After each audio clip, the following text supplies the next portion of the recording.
Hello, hello, hello, hello, hello. Welcome to You, Me, and the Trinity's Christ Connections and Conversation. Um, y'all, tonight we are talking about under construction, Project Motherhood. So listen, I got my friends, my sisters, y'all aunties, y'all cousins, and your mamas here tonight. Okay, baby, it's been a day. It's been a day. Oh my God. So y'all know how we do. We're gonna let everybody say hey, and we just gonna jump right on anything. So we're gonna let our guests go first. Jamonica, hey sis. And Did tell us you how say many kids you have. Monica first? Yeah, Tell us how many yeah. kids you have. Tell us, say hey. I mean, all you gotta do is say hey, girl. Hey everyone. Hey, I didn't know if you wanted me to say something else. Hi. I mean, you say whatever you feel like it. This your Yeah, five. introduce yourself. Who are you? What do you do? Where are you from? How many babies do you have? I'm Jamarca. I have two babies, 18-year-old and a 9-year-old. Um, I love my babies. I actually am from Opelika, Alabama.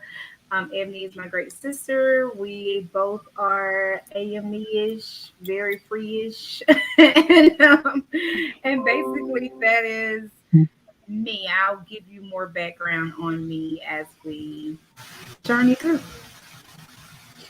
Welcome, welcome. Thank you for joining us. No Um, problem. All right, Elise. You gonna Hey, my name is Elise Bigby. I am down here in the Gulf of Alabama, Mobile. Just recently been here a year as of yesterday because I'm from Hunts Vegas. So enjoying my time down here. I am a mother of two kind of cool, dope young adults. They're 24 and 23 and 24, okay. about to be 24, 25. Um, and they are in the state of Georgia. They were tired of Bama. So both of them left me, and they are now residing in the great state of GA. One of them is in grad school, and then one of them has a very decent job, sitting at home being, banking is what she does. So just a Wow. little bit about me, nice. Well, welcome, welcome. Thank you, thank you. and I'm glad to be here. We Thank you glad to have for you. coming. Angel? Angel. Hello, I am Angel Fed from Fayetteville, Tennessee, by the way, of Huntsville, Alabama. My home Come is on, Huntsville. my home is Fayetteville. That's where my residence. That's where my mail goes. But pretty much everything else is here in Alabama, including church and everything. I too am an AME, a mother of two. My daughter is 20, be 21 the day after Christmas. She works. She's going back to hair school to finish her degree. My son is 18 and in Maryville College, just starting his first year. Right outside of Knoxville and a part of the Fayetteville High School championship football team last year. So, like I say, mother too, and we're gonna leave it at that for now because Nice. we're not gonna start the job line. We're not gonna stop the job. We're not gonna stop the list of jobs. But it is good to be here with you all tonight, and I am excited just to be here. And thank you, Ebony, for the invitation. Thank you for accepting. Sissy, you want to go? Or you want me to go? It doesn't matter. Since I'm already talking, I guess I can go. I am Elder Kim. I'm Kim. You know, I hate the whole title thing, but I'm Kim Walker. I am originally from Detroit. However, I reside in the great city of Montgomery, Alabama. I am a mother to three young adults, 23, 19, and 15 years old. I have a bunch of other little babies that love to call me mama. So, I claim them all. And I just want to thank you ladies for being here. Thank y'all for agreeing to come and chat with your sisters. No My pleasure. problem. Y'all know me, but I am the mother of two very interest in children. They keep me going. They be talking all the time. 13 and 7. I have a 13-year-old son and a 7-year-old daughter, and they keep me moving. They keep me on my toes. They give me life. So yeah, I'm so glad all you ladies decided to come and join us tonight. And we're going to talk a little bit behind where under construction project motherhood came. It was just, Kim and I have been doing this for a while, and we like to touch on topics that are not necessarily being discussed inside the church. So we had a young lady come in and say, hey, um, I'm going through some things, you know, I need a little help, a little feedback on raising young adult men. How do we raise productive, responsible young adult men? And Kim and I were talking, we was like, you know what, just as a single mother, that's the key. That's the key. Because that's the key. So we're not going to jump right into that totally. What we're really going to start off is just talking about being under construction, because as a mother, and on top of that being a single mom, sometimes you just hanging on like a hair, you know.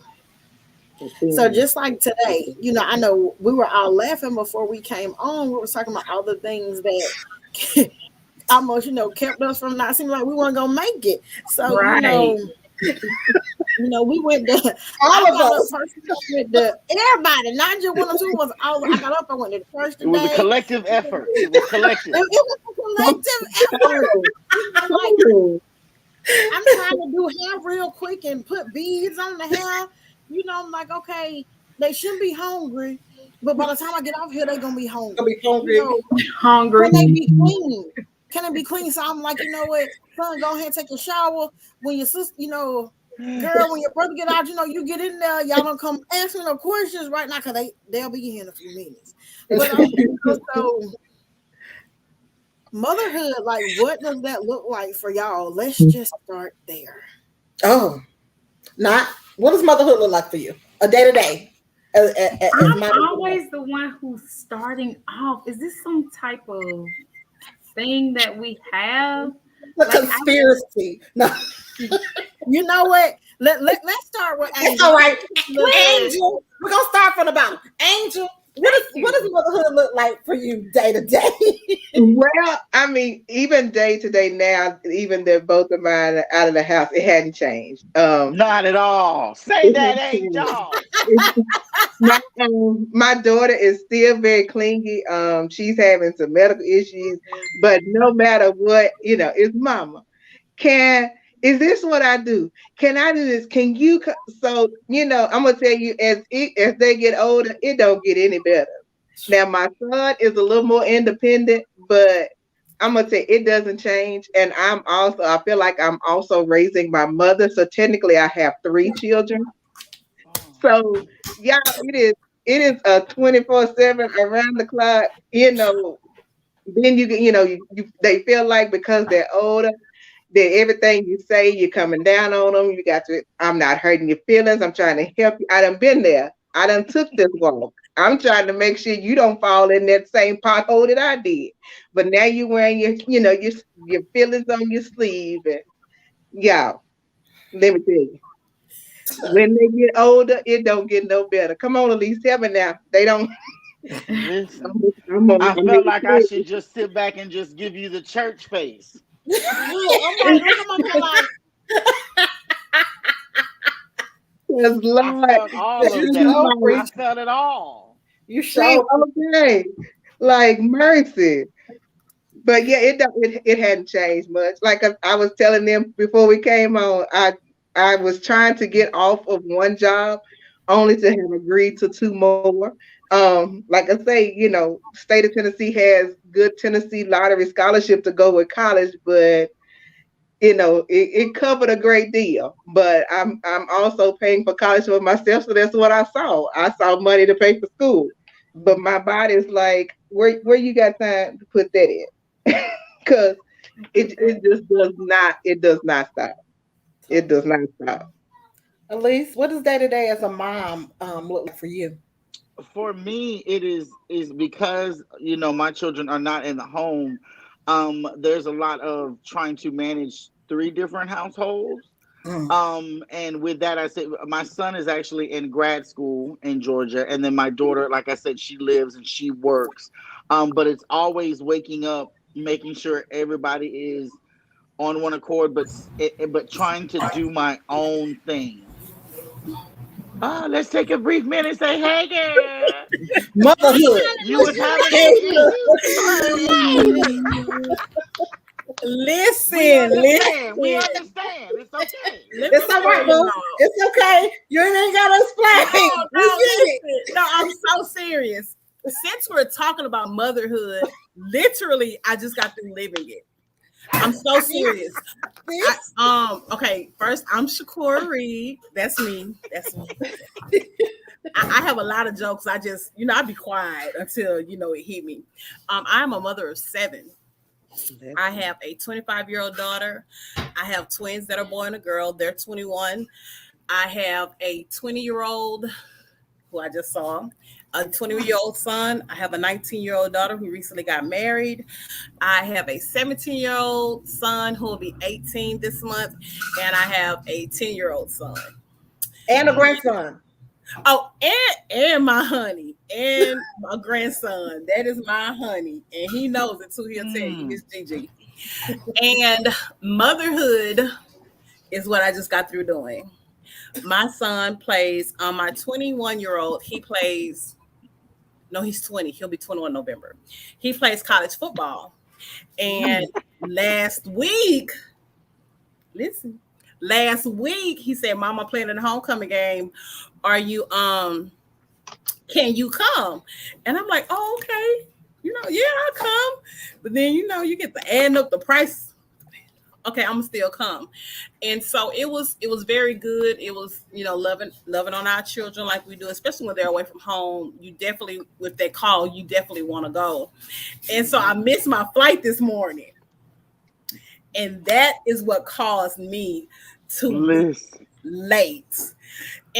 But God, because listen, Yes, God. I missed my flight, and they were like, "Well, we don't have any flights available until 6 o'clock tonight." And I'm like, "Oh no, I have things to do. I have a call to get on.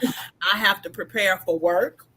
I have to prepare my 2 sons that are home for school, and I have to prepare for an event I have this weekend on top of my full-time job, on top of my business." So motherhood. Yes, ma'am. We totally get it. That's exactly what we're talking about. We were talking about that earlier. It's like, God, everything that could, I ain't even gonna say that it went wrong, but like we got hit with a whole lot of stuff. We got hit with a whole lot of stuff. It happens. Right, but we knock it out. It's not gonna want to go next. I guess I'll go. I'll go. Go ahead now. What does motherhood look like for you day to day? I guess I'll go. So motherhood for me, as I didn't say in the introduction, but my 18-year-old, he has autism and he has epilepsy. So it's a full day for us most days. My 9-year-old is very independent. It's scary. She's just like me in a little girl's body. But the day we wake up and we're giving meds, we're going to school, but even when I'm away from my child, especially the 18-year-old, there's a constant flow of phone calls, and it's him. He somehow ends up getting the teacher's phone, and he can call us all day long until he gets whatever it is that he wants or he thinks he needs me to bring to the school. So I have gotten better and just started fixing him something before he gets there, because he has this demand for chicken nuggets and fries and potatoes all throughout the day. So that is stressful. But so yeah, that's motherhood. Like, it never stops. It's constant. In constant prayer all day, especially as it relates to him, because we just don't know what a day will bring. Whether it is because he just decides that I just don't want to do what I need to do for you in this moment, or whatever. If it's a medical thing, and thank God we haven't had any seizures in quite a while, and I'm so grateful for that. Amen.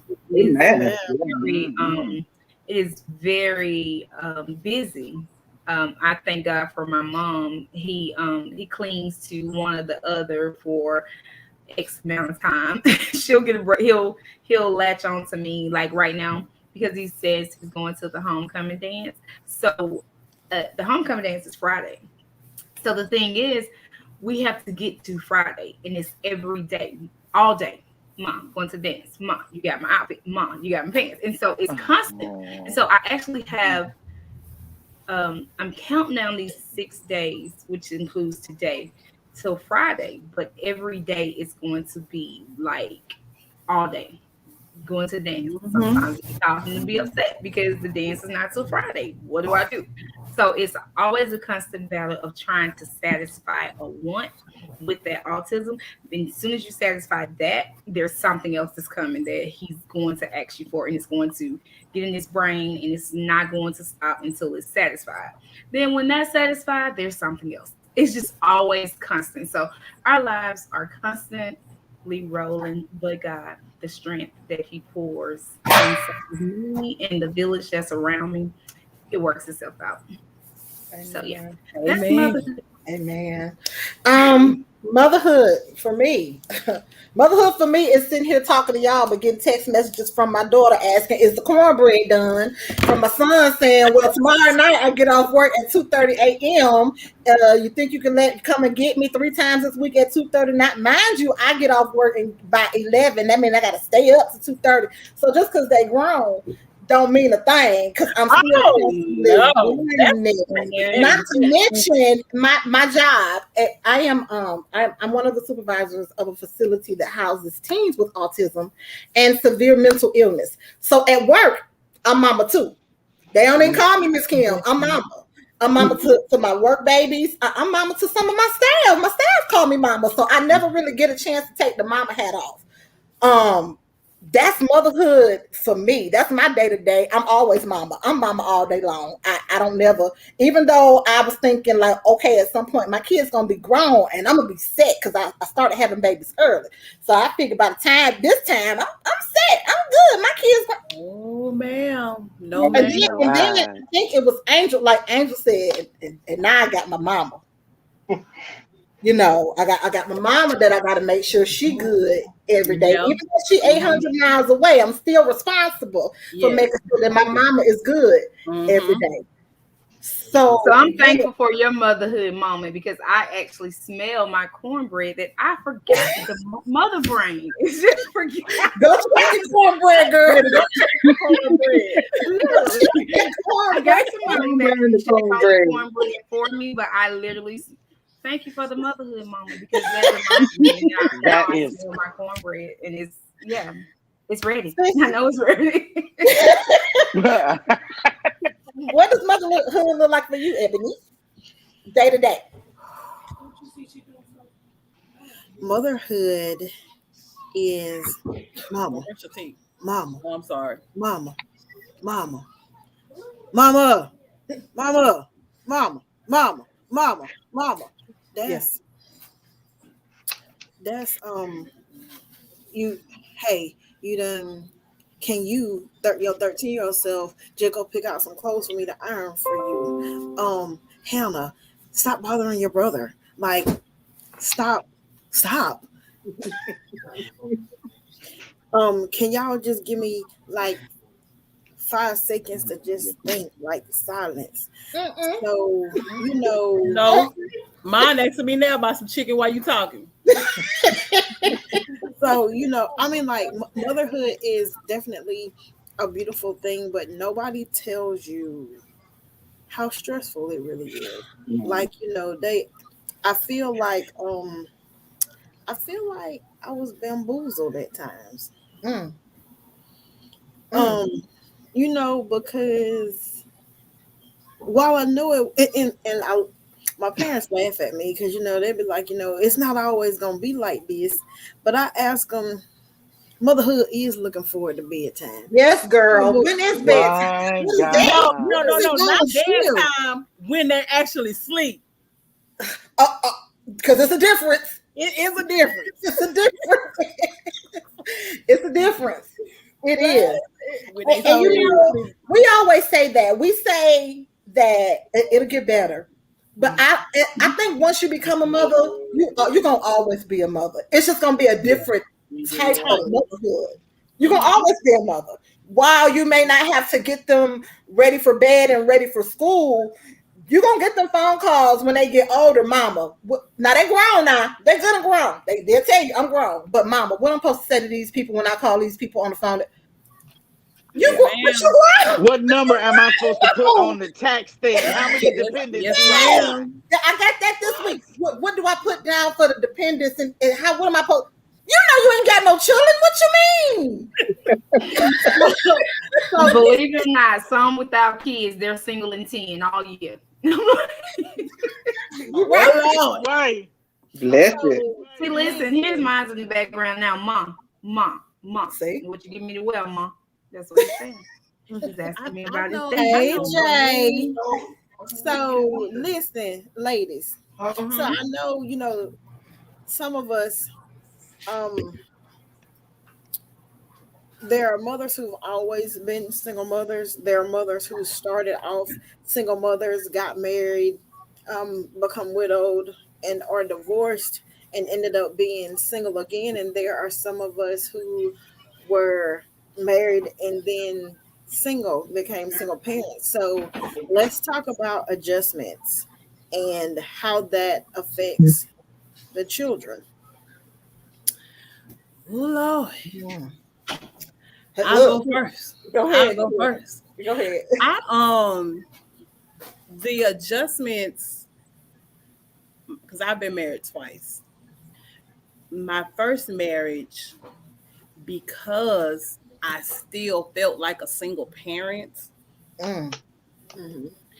that was not a major adjustment for me. Okay. But for my son who's 20, who plays football, and his two siblings after him, Amber and Joseph, it was an adjustment for them because, well, really, I'm gonna say all my kids because it was a 2-parent household, okay? And and for Kevin and a boy, because he's a boy, it was a major shift because he really idolized his dad. It was like no wrong. And I am that mother that I will not bash the other parent. Yeah, I'm like that. I do not like when any woman, race, I don't care. I do not like when women bash the other parent because guess what, boo? He wasn't all that when y'all was laying up. Right. So he can't. So now that you're frustrated and angry and all those other things, you let your children decide what that was. You let your children decide what that parent is. So for him, it was my fault.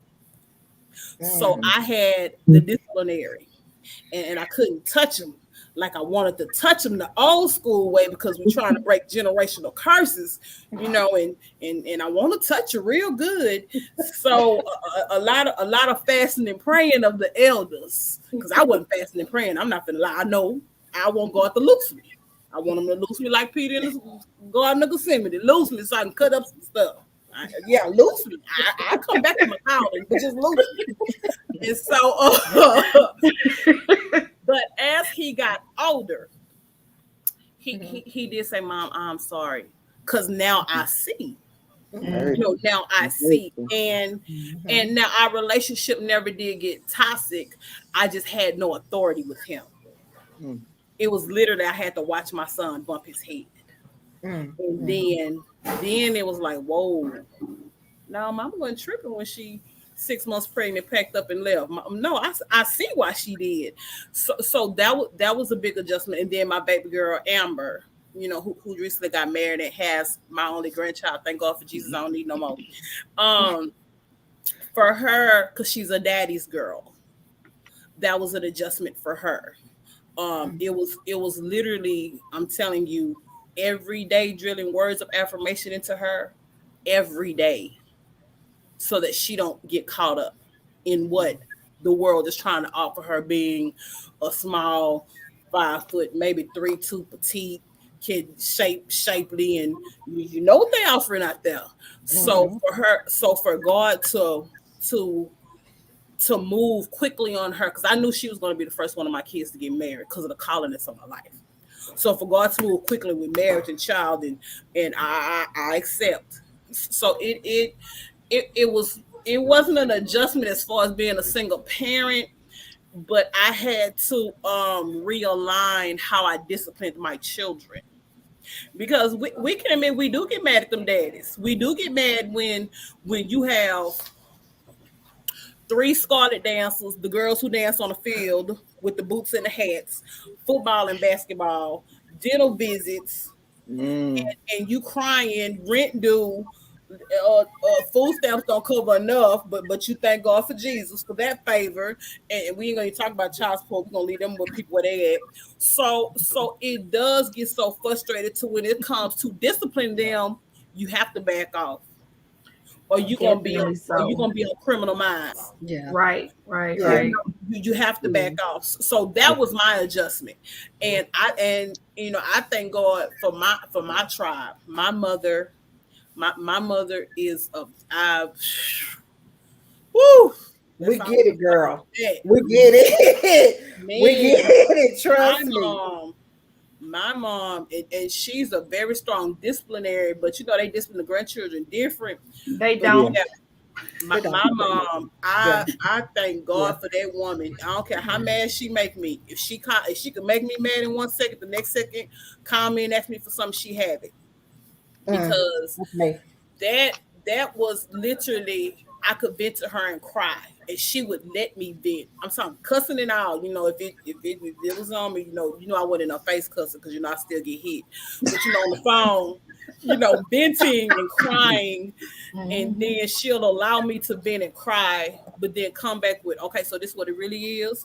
This is what we gonna pray about, and this is what God is gonna do, and this is what you're gonna do, because God gonna do something. But you have to do something too. She's a Yeah. very Mm-hmm. she is a very end time minister. You just ain't finna say I want a house and your credit jacked up. No, God gonna give you a house, but you've got to do something to get your credit right. Yeah. So she's very, very real, and that was the adjustment for me, because tired, boss. Did anybody have to make some like major, like Shakira had to adjust the way she disciplined her babies, and that's an adjustment. Like that's an adjustment because sometimes you be want to beat them, but you don't want to go to jail, so you can't beat them. But anybody else had to make some adjustments to how like their day to day life, or Definitely. Yeah. So for me, I am a single parent. Like I said, thank God for my maternal side of the family and my paternal side. But as far as my, thank God for my children's maternal side. But that with me coming from being married to with a sick child to being a single parent trying to raise a sick child, it went from having to spend all the nights at the hospital by myself. It went from when the helicopter would fly off, I would have to literally get in my car by myself and just drive to Birmingham, which was about an hour 45-minute drive for me, depending on how far I had to go in. It went to having to figure out what's best to work for my kid for his education, going to the school system by myself, going to the IEP meetings, fighting the school system at certain times, trying to be that prayer warrior of going through with a child that became physically aggressive during his his teenage years, where those hormones was just raging, and it's still now. Mhm. And he's like about 230 pounds, and it's just mm, like I'm the force that has to show him, look, dude, now that folks say you got a condition, but you're not gonna whoop me as your mom. I know I'm you not about to right. let you do Yeah. this. No. And it went to the point where even today, when we were in worship service, and he and Satan knows, he knows. Mhm. We know that God knows, Satan knows, but God is just bigger. And my son is an open portal because of his mental state. He's an open portal for Satan to attack when he wants to attack. And he has a tendency to do it when I'm doing ministry, when I'm on a mission work, when I'm trying to work at work. Like he has this thing where he uses it.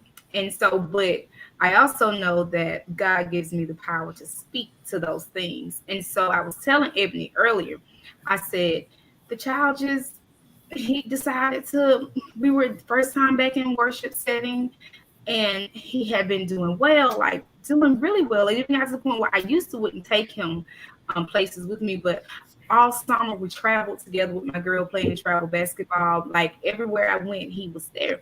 And because I've learned how to deal with it, and I've learned how to recognize and discernment that is came to realize some of it is the mental illnesses and the autism and the epilepsy, but some of it is spiritual warfare too.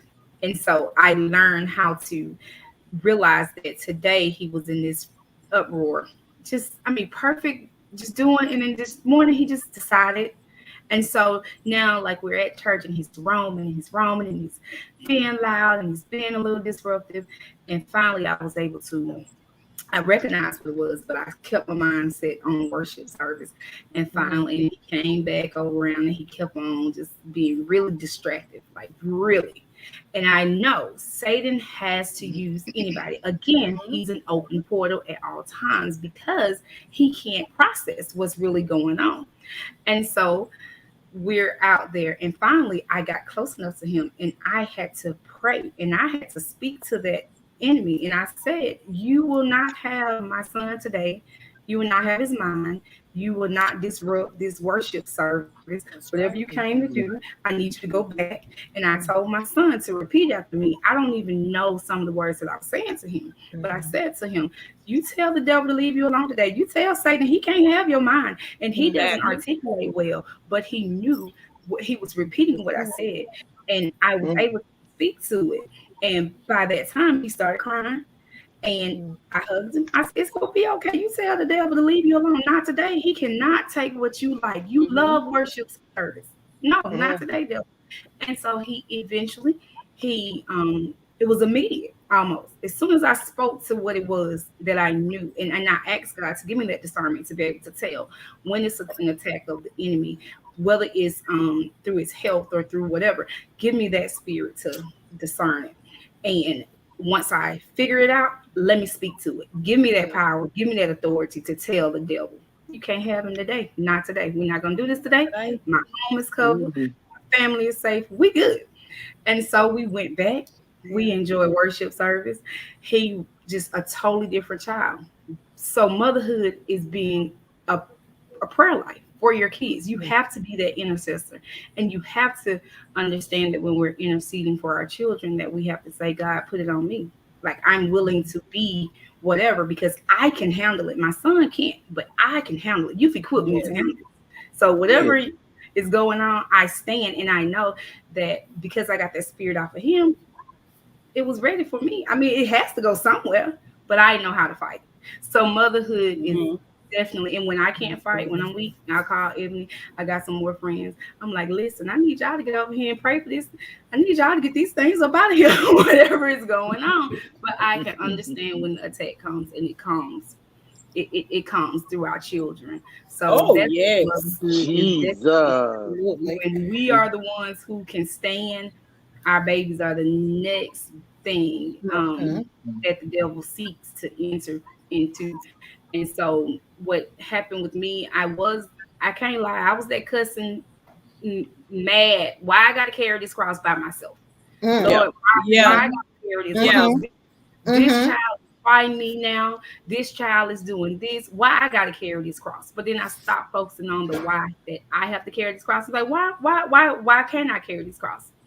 I'm a pretty big girl physically, mentally. I can carry this cross, bring it on, strengthen these muscles because I need to be able to do this for my sisters. I need to be able to do this for this person. I need to be able to fight for the other babies who has these IEPs, who need IEPs that mothers don't know how to articulate to get them, don't understand the process. So I've asked God, put it on me. I mean, I know He's going to do it, but sometimes I can't tell you no lie, and I have to. And I know we're recorded, but I have to even say when my son is going through that, I don't even call him by his name. I call it that. You're not Jay. If I have to strangle you right now, it ain't Jay. He gonna be fine. It's whatever this enemy. That spirit that's trying to latch on. But it's true. One way or the other way, you're gonna get out. Exactly. You're getting up out of here. I told him one day, it's just me and you, baby. What? I'm not. It's just me and you. Ain't nobody here to save you. Can't nobody get me up off of you. Ain't nobody here to get you up off of me. What you want to do? You're not finna have my house today. And, that's right. And I'm always and the enemy will try. He will use your children because he knows that they're the next closest thing to you. Oh yeah.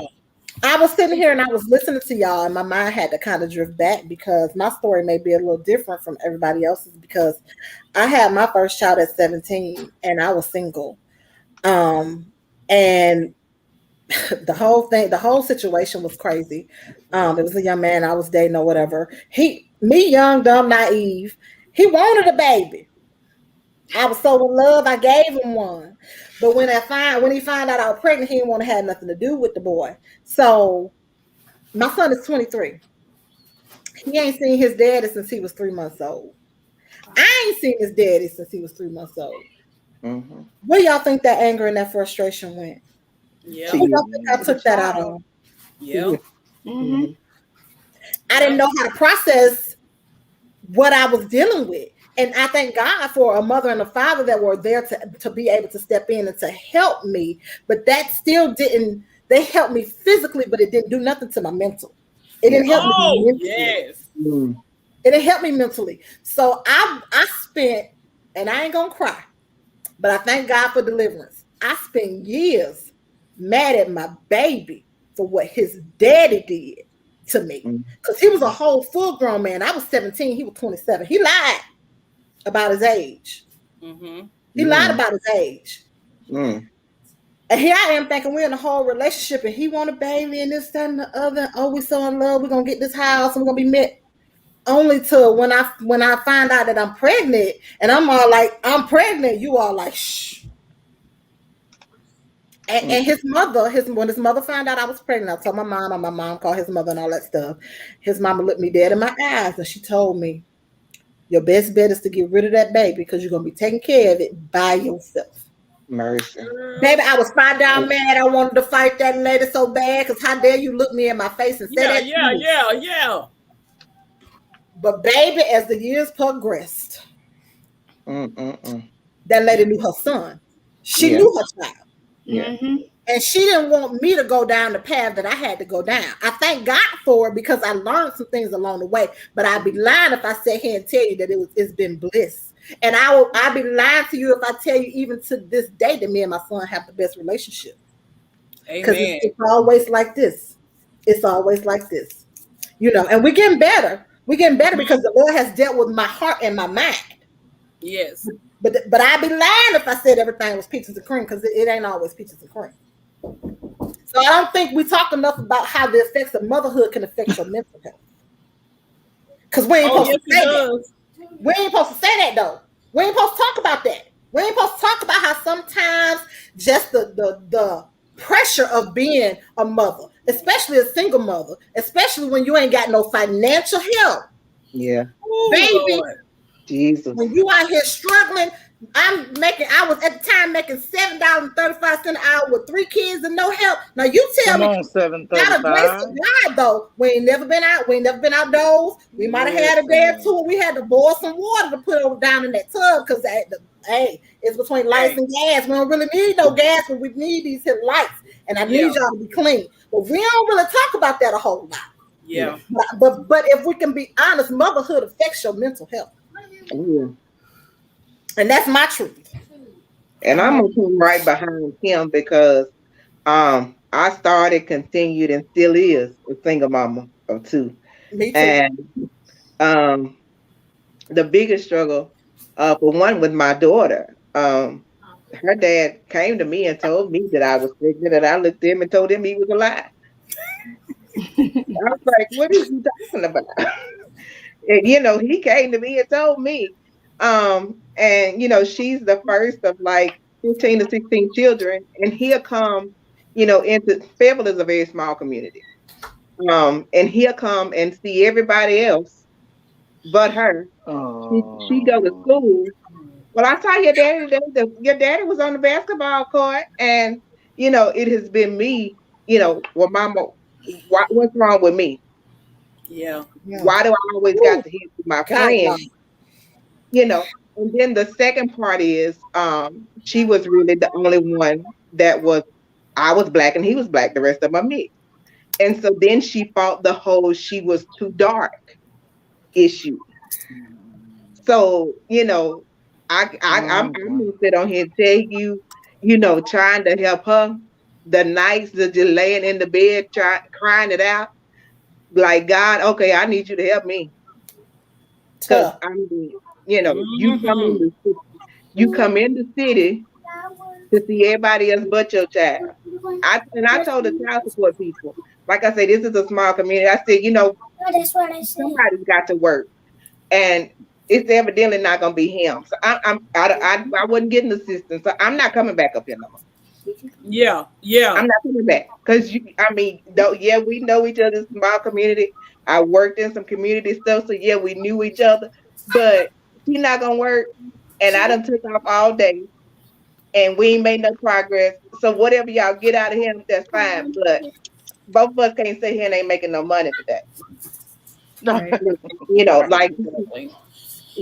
I work for the school system as an aide, two children once a month, and you still wasn't bringing home $1,000 a month.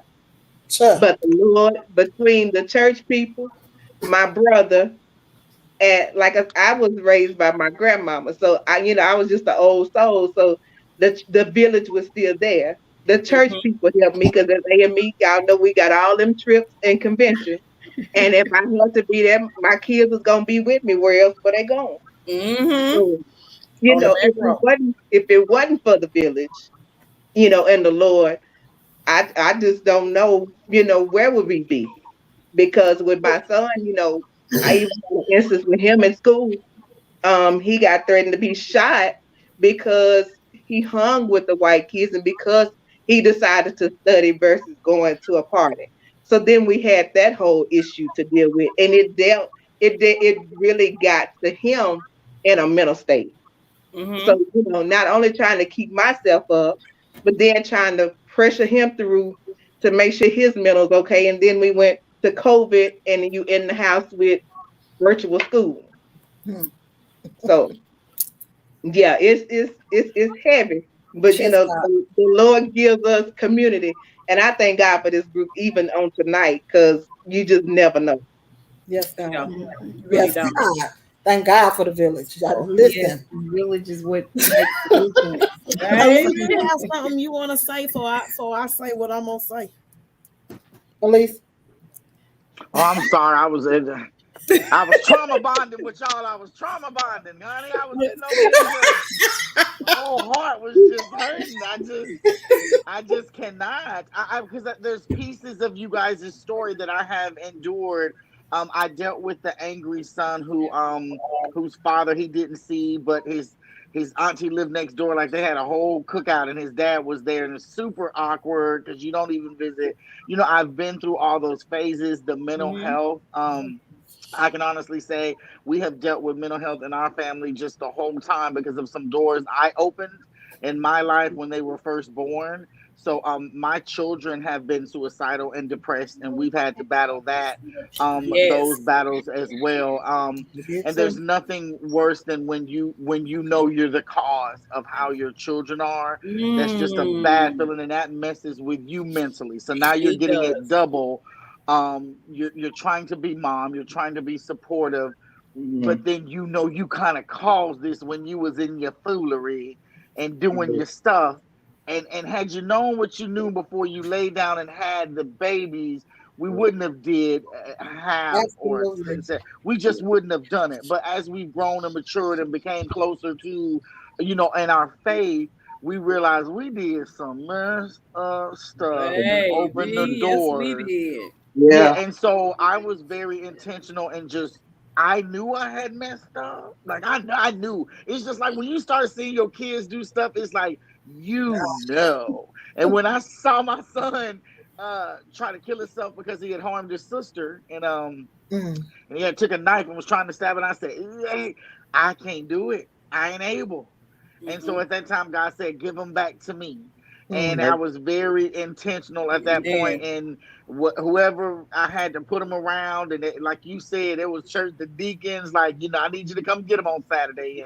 And we went through the angry phase. And even when he went to high school, I had a pastor, just pastors that were amazing, that it had it not been for them intervening and getting him, but Okay. and now he is so if to Okay. meet my son, we call him the gentle giant because Mm. he's so laid back and he's so quiet, and I asked him, I said, how, when you were bullied all through school and you tried to take your life multiple times and you felt like he saw his dad in middle school, and then he never saw him again until high school graduation, and then he never saw him again until he graduated college, but he doesn't have a bitter bone in it. He was angry when he was younger, but now he's so laid back about it. And I'm like, how did you do it? And he said, why be angry? That was his loss. Yeah. Yeah. Come on, Yeah, baby. that's Yeah. good stuff. Yes, Lord. Well, that's Oh. and so when I gave him Yep. back to him, God said, this is his walk, and he's gonna have to walk it out. You just sit back and let me do what I do. So I understand I've had to deal with it with the children. Like I said, I've had to watch my daughter be in an abusive relationship, and it was hard to sit back on the sideline. I couldn't intervene. I'm trying to send my son to it. I've had to see it, and he said, give her to me. Watch me and let me do it.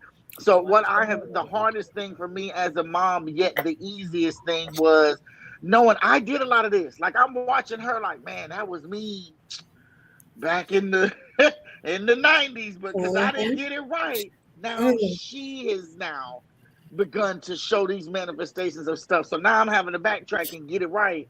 So my only thing was to put them in church, teach them so they don't, at least they grow up and won't depart from something Mm-hmm. I didn't even have access to as Yeah.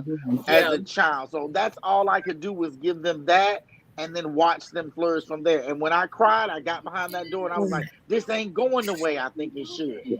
Then I let God do what he does best and take my hands off it. So listen, I've been homeless with my kids Me Oh, too. and had who nowhere to you go. talking to? Me too. Listen, and then when I tried to go back home, my parents said, well, we'll take the kids, but you can't stay. And so guess what? My kids was like, well, We we ain't are gonna leave. leaving. Like He said he that's is. one thing about them. Like when they know who mama is, and when they get Mm-hmm. older, they may start acting a donkey. But let me tell you something: they know who mama is. My son would go toe to toe with me. I hate you. That's why you don't have friends now. Because how you talking to this man? And I'd be like, sir, if you only knew what he did.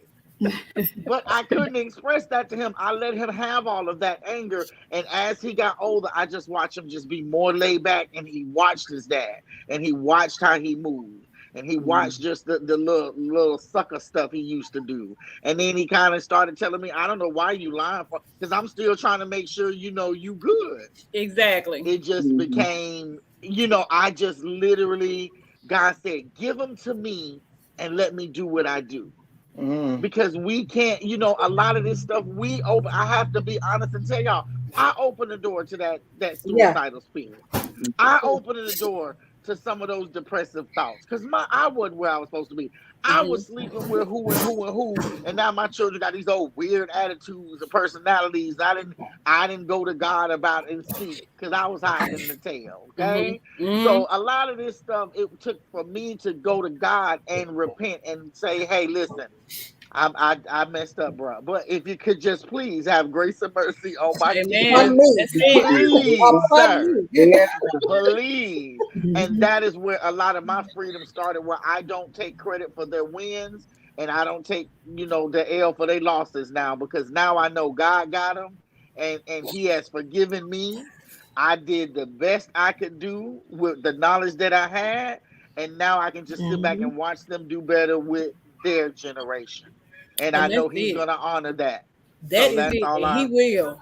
I'm He a gonna honor he that, will. y'all. He will. He's gonna honor it. Yeah. Well, let Because me He get you didn't do the let know, me send best, my but He eyelash did the bill best. to all you. Everybody owe me a pair of lashes. yes, I ain't ma'am. signed up for this. Yes, ma'am. Text Who me is your that? address. Yes, Signed ma'am. You up. can be nasty. So she I just need said all y'all to the cash at me $3 right Yes, now. yes, Most of Got y'all. ma'am. you. last. Okay. Oh my We God. got you. Oh But God. that's all I had to contribute, because it was rough. It was rough. My Now, God. baby, you just contributed A whole lot. a whole lot. A Sure whole did. That was a good good. old nugget. Because one of the questions I was going to ask was, what did you do to help start the shift? But before we go there, look, y'all got me just itching. Don't be itching now because you got me It's digging the in my nerve head ain't itching. Look, because I'm just gonna take a moment and be transparent, because my son is 13 and my shift is still yet a little different. I started off married, had my son. His father and I got divorced, and he was 18 months when I left. So, um, which was rough because my son has cerebral palsy. So we live about 3 hours away from the Birmingham where all the children's specialists is. So that went from me and his daddy arguing on the way to up to the hospital, to now I have a child with cerebral palsy. While it's mild, he's what you would call a walkie-talkie. Um, Now it becomes my parents and I are driving 3 hours once or twice a month to several different specialists. Mm-hmm. So then comes what I thought was a knight in shining armor. Ah. Mercy. And he was a nut in tinfoil. And What? then, my son attaches to this man, and here comes baby number two. Oh. So, I'm married, baby number two, and then tragedy strikes.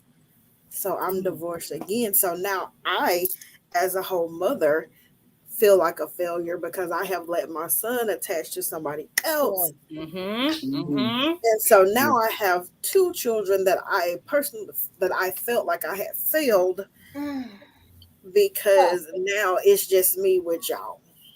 Mercy. So it took a real long time for me to forgive myself for feeling like I had failed my Mm-hmm. children. And so then now I have a son who was angry, that his dad lives, an hour away, and we hardly ever see him, or and just that was rough, y'all. Yeah. That was rough, or having um, we go somewhere and you see all the other little boys, and whatever Mm-hmm. male figure is there, and while now my mom and dad are wonderful. Like, I, and at this point, still would not be able to do what I had to do without them. Because, it's some days, my mama call me every day. Hey, girl, you need me to pick up them children? No, mama, thank you. I got it. I mean, and then when we went virtual, my son did virtual with my dad because Hannah had a program that she could go to. But um, But I had to ask God to work on me and release that. I mean, and then and there are other times where I have some male cousins around, but these are my children. That's not their responsibility. Mm-hmm. Pick him up and spend time with them. I wish it happened a little more, but at the end of the day, so but you know what? At least I've had to work on doing the same thing as what. I'm finna give him back to God. I'm finna make sure I give him back to God. So when we at church now, um, not this Sunday, I made him get up and go help with the offering. The Sunday before that, Pastor said, whoever want to pray, I said, come on down to this altar because you finna pray today. Yeah, yeah, yeah, yeah. So we got on. He's like, Mama, I said, boy, tell God what you thankful for. I'm whispering this in his ear. Tell God what you thankful. Mm-hmm, mm-hmm. He looked at me, and nobody said a word. We just there, and I said, recite the Lord's Prayer and tell God what you thankful for. And then we just start moving it, and so I'm in the process now of giving him back. Yes. You know what? I know. Yes. While my father was a great father, but my father's almost 70. So, there's so many things that he can physically do with a 13-year-old grandson.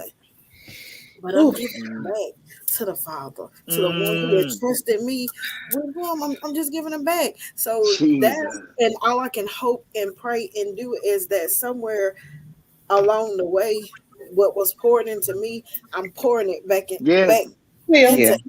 It will. So, honey, and I said, child, I'm trying not to cry because a few minutes ago, yeah, we'll both toe up. It's okay. What do you do? Because Ebony touched on something that I kind of want to touch on. Because so you go from being a single mom to maybe you get married again, right? And so although your baby does not have their biological dad, they have a father figure in the house. But what do you do when even that crumbles? And I just realized, okay, this is my disclaimer. Sometimes we say when God uses you to minister to others, you really minister to yourself. So as Ebony was talking about the transition from coming from marriage number one with her son to coming into marriage number two and building a foundation with him for another man, something hit me. Because I kind of did the same thing with my kid's father. After I had my first son, then a few years later, I had my daughter. And then I met my first husband. He was their dad. He was the only dad that they knew. And so then I had, we divorced. I moved on. I got married to someone else. And now he's all of their dad. But my youngest baby and him, they had the closest connection, y'all. It was so weird. Like they bonded day one and they were father and son from that day. But I never dealt with the fact that when I lost him because he passed away, my baby lost who he knew to be his dad. But I never dealt with, I've been so busy trying to process my grief that I never thought that he may be grieving too, because we never had a conversation about it, even ever. We've never talked about the fact that the person that you know to be your dad has left, and how do we transition? And so I think about all the times that, because everybody says, oh, AJ, he's so quiet. All he do is stay in his room and play the video game. So while she was talking, it clicked to me, maybe that's grief. Maybe that's his way. It is a form of grief. It is. So how do you, and so now a little bit of guilt hit me. So how do you deal with the guilt? Like, what's the best way to deal with the guilt of some of your consequences, as Elise said, your choices of motherhood that now your children have to deal with? Oh, definitely. So, go ahead. Go ahead on, baby. No. Go ahead. Mine was gonna be pretty quick because there are a lot of nights that I wonder if I had done something different, what would have been, or if some of what I'm dealing with is a payback, or whatever, and those things will, if they penetrate your mind, it will cause you to actually lose yourself like completely. So you have to know that, and God is just good anyway. Like, and I'm always knowing that I don't deserve half of the mercy. I don't deserve half of the strength that He's given me. Mm-hmm. However, He He does not judge us as our sins deserve, and He does not. Glory. Now Yes. He's going to be our daddy, and He's going to chastise us, and He's going to do. And if the Bible is true, we are going to reap what we sow. But when we reap it in Him, He's able to help us in those moments, and those are the times that we must know that we got to go through it. It is necessary. We must go through it. However, God is good. God is going to carry us. God is going to take us. He's not going, even the situation that I put myself in, God is going to figure it out, help me to figure it out. Now, I might Mm-hmm. might not be as peaceful as I need it to be when it's not of Him, but He's always going, once we just like our kids, once our minds flip back to, hey, we were raised up, we won't depart, we may even veer off track, but we go back to our first love, even in the hurt, even in the guilt, even in the We do. shame, even in the whatever. You have to go back to your first love and know that He's going to be the one. He's the one who He's able to do all things. So we have to, I stick to that because, and I try not to let it penetrate my mind because I'm like, even if I look at the things that I've done wrong, that's not going to help me in this situation right now. I need the strength to move forward. I can't hold on to what I did that I'm thinking about. Is this the reason why I'm doing it? All I can do is just try not to do it again. But in that moment, I just have to know that I still got to raise these kids. I mean, you got some people that's just like, for granted. I mean, you still have people who have lived in life to the fullest potential, have done everything right. And lo and behold, something happens. That's tragedy strikes their home. None of us is exempt. So I stopped looking at the fact of what I do so wrong. Why me? Why not me? Why not me? Why not me? Like, I got this. I think one of the things to do that I started doing is to make carve out intentional time for each one. Um, that's just their mommy time with me. So like with my son, there'll be times where we'll go do something. He'll like, well, where's my sister? And I'll be like, well, this is just our time. So we'll go through and we'll sit down and we talk about stuff.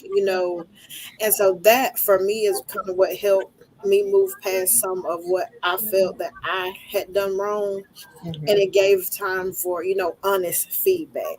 So that's a very good first step. And I want to address this real quick because we're gonna definitely have to have a part two.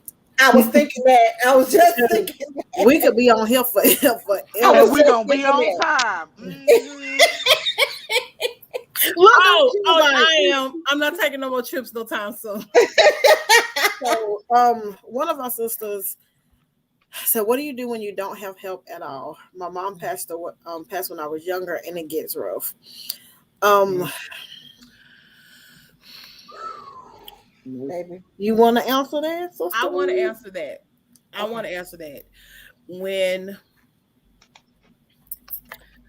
I got pregnant at 18 with my oldest daughter, my queen, my cutie, Miss Mary, y'all will see on Facebook, Miss Mary. That was a very deadly blow to my mom because I excelled in everything I put my mind to. Okay. And my mother was not saved when this happened.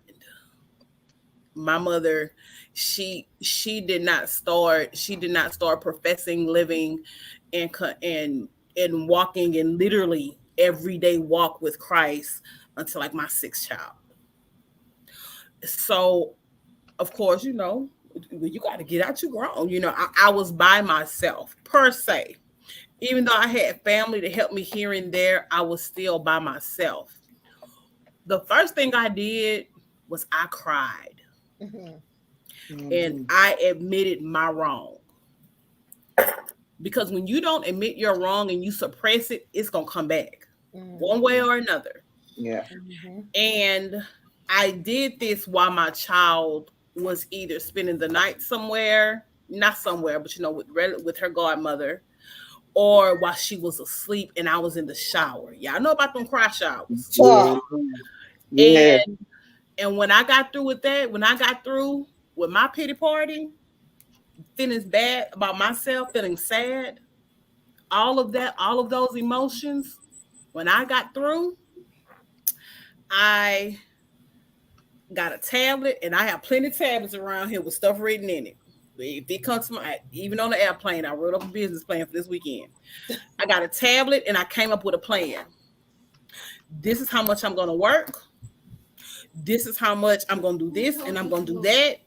And it became easier because I started depending on God for it. Now, I was dependent on God, and I was dependent on him without even, because I'm a PK kid. I was born, raised in the church. I could tell you how to start ministry, run ministry, all that good stuff. But, we all go out there and do our own thing, as Miss Big say. So I would, if I wanted to go to the club, she was fed, washed, and in the bed. I'm just telling you now. I'm really telling you some stuff. Make it plain. When she went to sleep, I waited an hour, and I went to the club. I was home before she woke up, and when she woke up, come on, it's a skill. I fixed her Winnie the Pooh pancakes and her bacon and eggs, put it on her little Winnie the Pooh table with her little Winnie the Pooh chair, and I turned on her Winnie the Pooh movie, and I went to sleep right there on that sofa. Knocked out. I've been there, done that. My oldest daughter, she doesn't remember that struggle. Because that was my time. I was 18. I didn't finish school. My mama say, oh, you lay down and made it. You better get up and take care of it. Her exact words. Yes, sir. I understand. Been there. I buy what I want to buy, and I watch it when I want to watch it. Child, Lorraine was I don't want to say she was such a man, but Lorraine, that my mom was so strict, baby, when I wanted to go out. And I still frowned at her because even my children grown, he's 23 and she's 19. But when I wanted to go out and have some fun, I had to pay my mama to babysit. But she would say, you had to pay your mama, baby. I did. I had to pay my mama $34. I had to bring the detergent. Go out. $34. Yeah. This is your children. And you want to go out there, you want to have fun, and you want to spend money out there in the streets, pay me some money. Now, she ain't really whoever I was going out with, my mama would be like, is he paying the babysitter? But Miss Jackson, that's to get back on your question. When it gets rough, go ahead on and vent, baby. Don't suppress it. Vent. Talk to your Heavenly Father. Cause see, he waiting to give out instruction. He just need a listening ear. And write down your plan and what you want God to do and give it to him. And when he reveals to you what he wants you to do, obedience is better than sacrifice. And as you begin to walk in that, it will not be rough anymore, because he will then bring people into your life for you to accept the help. And that was my opening. I was getting ready to say we might all be scattered about amongst the land and Alabama, but I think I can speak for my sisters and say if you ever need an ear, I think you can just pick a sister. Yeah. Pick a sister girl. Reach out, call, whatever, because we need each other. Yeah. So don't ever feel like you got to do it by yourself. You got 6 sisters right here. Yeah. That if we ain't been through it, we know somebody that been through it. And so we'll be more than happy to be an ear, a shoulder, whatever you need. Because it's hard to do it by yourself. It literally takes a village, for real. It does. It literally we should never want to, and we as sisters should be ashamed of ourselves when we know Yes. that there is one who's struggling, one of our sisters, and we just turn a Well, blind eye to it. And you have to be willing. And to the sister that said that, you always we one of our motto at my church is we have all we need in each other. With Christ we have all we need in each other. Come on now. We literally have everything that we need. Even when we're all weak, we can cry together. I mean, when we're all struggling, but I found out that when somebody is weak, somebody is strong. Mhm. Like somebody Carry in you the through group it. That's is right. going to be able to carry. God has given us this sisterhood that all of us ain't gonna be weak at the same time. Mm-mm. It may be a two we or may be three. Very weak well. at the same time, but we will not be weak. We're We not will gonna be not weak be at the weak. same time. We might be raising these kids by ourselves, but We will not somebody be gonna weak. get strong. We love you, Miss Jackson. We We got love do, you, you for baby. real. And we're not just talking. I And let want you me to say know, something else. Tanya. Oh, go ahead. I'm sorry. I want her to know that we're not just talking. No, Like we're very serious. we mean that thing. Like if you Yes. need an ear, baby, you got 6 sisters right here. We got to do a group chat. We got to do a Zoom call. Whatever we need And to do. see, We might be We'll frying chicken do it. and braiding hair and whatever else, but I we're may gonna be pull making some together. cheesecake, but And baby, I promise I you, know a how to few of lower us that will temperature. drive to. A few of us will drive to see what we And we need to will. see to check on Hey, this baby. she ain't that far away. She right in between me and you, Sister Holmes. Hey, Mama. Yes, y'all. That's my mama. God will always Hey. but yeah, I definitely wanted to say to her as well. Also, as she's connecting, and you always want to connect with someone. You always. This is what I learned in the corporate world. You always vent up. You don't Yeah. want somebody that's Come on struggling now. with Yeah. you Yeah. or Yeah. that's Yeah. beneath you because y'all Yeah. just gonna be sitting there bleeding on each other. So Mhm. you Dying find out. someone that has been where you've been and where you aspire to go, and then you start being intentional. Even when you go to God, we got to start being intentional because the Mhm. enemy just coming out here just with the craziness, Oh, and baby, he his playing attacks are becoming hopscotch. He just doing is stuff. very strategic. Like he not hitting us and stuff where he just throwing out something, hope we fall into it. We've gotten a little bit wiser and mature, and now he's starting to pinpoint those exact spots. And so, with our prayers and our warfare, we got to be intentional too. So you tell them, I need somebody that's going to help me with childcare. I need a group of women that's going to help me when I need to do these things for you. I need somebody that's going to help me with cooking. I need just a listening ear right now, and let him start cultivating your village around you. And see, what we as older women have done is we always want to say it takes a village when we try to tell somebody about their kids. We forever want to tell somebody what to do and how to raise or whatever, and then say the young folks don't want to honor the takes a village, but we don't want to feed them and love them and take care of them and give them, security first, Yeah, good and sound then want to advice. say, yeah, yeah, exactly. we don't want to give good counsel and wisdom and love Yeah. on them or help them pay a Another bill or time. whatever. We just want to sit somewhere and flap off and try to tell folks about their kids and wonder why they about ready to box us and go off whenever we trying to give our little, unappreciated opinion. Exactly. You got to start learning how to feed folks and love on folks and take care of the needs Ahead of of the time. people Yes, Baby, you God. got ahead to of time. catch them Yeah, before not you just can clean them. You got to catch You them. gotta you got catch to him. get them in You there. So got we to. got to Ooh, do a girl, better job girl, of that's these a word. people Let me find a scripture for that that. are that are kind of hanging out here, especially during COVID. People have been isolated. They've been in their homes Mm-hmm. feeling like they're not a part of something.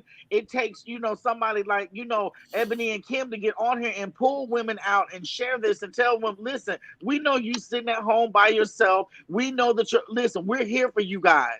We're here for you guys. We're there when you need, we have enough discernment to know if people are playing games and they just trying to we have enough Oh discernment. yeah, Oh, But Come when on definitely. now. somebody is crying out and Come saying, on. I don't have my mom, I'm struggling, what do I do? And she's up here on a Saturday night, Sunday night, trying to just grasp on to something to help her with some her wisdom, some Feed motherhood. us wisdom. Come something. on, y'all. Come We Yeah, are failing. I have to, what is her name? Is it Nataka? it's I love it's on. that. Miss Sonia Jackson, Janatica? Miss Sonia M Nautica. Jackson. Nautica Janatica. said it the best. We have fallen off our square. Now we Yeah, ought to be. We got to do better as women. And we forever be hollering black girl magic. Exactly. And be out here Just dragging giving, each other time. just giving out lip service. Like we Yeah. gotta stop giving Don't out do the lip work. Yeah. service. Yeah, And do no. some work. Do some work. You Part, gotta lady. stop. Do the Anybody work. can talk. Like We you are gotta We, work. 100% we need each other. being We there are for the That's some you. village. work. But see, we seriously are the village. It's funny because a couple years ago, I deemed our little friendship circle the village because I moved to a city. I ain't know nobody. I ain't had no friends, and I met friends while I was there. But it's so funny because I'm the sister that always like to try to get everybody together. Let's have a girls' night. Let's do. Yeah. I pulled all my girlfriends together, and they ain't really know each other. They ain't know each other, but I'm trying not to cry. We came together on a Friday night. On Saturday morning, you got Ebony up cooking eggs for all the children. Somebody over here getting all the children ready for the day. Like it was a Like village. clockwork. Like Yeah, clockwork. nobody knew. They did not know each other. But everybody was like, all right, now Auntie over there, she cooking eggs. Y'all children, y'all go over there, y'all wash y'all face. It was really a village. We needed each other. They didn't know one another, but it didn't take no poking, no prying, no prompting for everybody to just jump up and do what we needed to do for each other as sisters and our kids. Somebody had to go on off somewhere. Ebony was like, well, girl, I'll watch the baby. You go ahead and do what you got to do. They ain't know each other. Yeah. They ain't no cat and dog before that day. But they realized we need each other at this moment. So let's just build this village. And that's what sisterhood is about. And that's what it is about. I guarantee you that because yes, I agree.